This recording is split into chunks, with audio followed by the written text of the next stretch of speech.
نو مونږ او تاسو له پکار دي چې مونږ او تاسو خپل ځان د نبی علیه الصلاۃ والسلام د پیغاماتو نه خبر. هغه پیغام دا د نبی کریم صلی الله علیه وسلم فرمایي: اذا مدح الفاسق غضب الرب تعالی واهتز له العرش.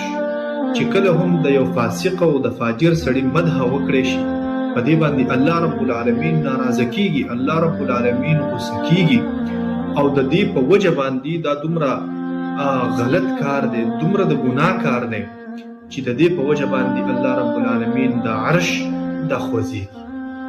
د دې وجه نه په بل ځای کې نبی کریم صلی الله علیه وسلم فرمایي چې تاسو کې چا د یو بدعتي سړي اغلم تاسو وقار ورکو، اغلم تاسو عزت ورکو، تاسو یو قسم لا د هغه سره د دین په نړولو کې تاسو حصه واخیسته.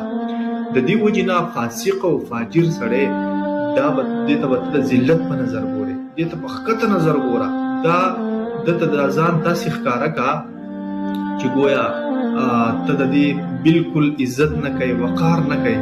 نو دا به خپل په دې اقوالو، په دې خپل افعالو، په دې خپل اعمالو باندې نظرثاني وکړي، او دا به وایي چې یاره زما دا فلانکۍ غلطي ده، د دې په وجه باندې خلک دا زما عزت نه کوي.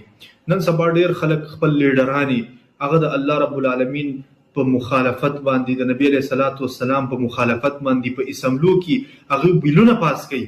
خو دغه خلک دا مسلمانان دا چې کله هغوی راشي هغوی ته هارونه اچوي، د هغوی دپاره د زنده‌باد نارې وایي، او هر ځای کې د هغې دپاره کمپینې چلی. نو دا څیزونه دا د ګناه کار دی، د دې نه ځان ساتل پکار دي. الله رب العالمین دې په دې حدیث باندې مونږ او تاسو له د عمل کولو توفیق راکړي. جزاکم الله خیرا.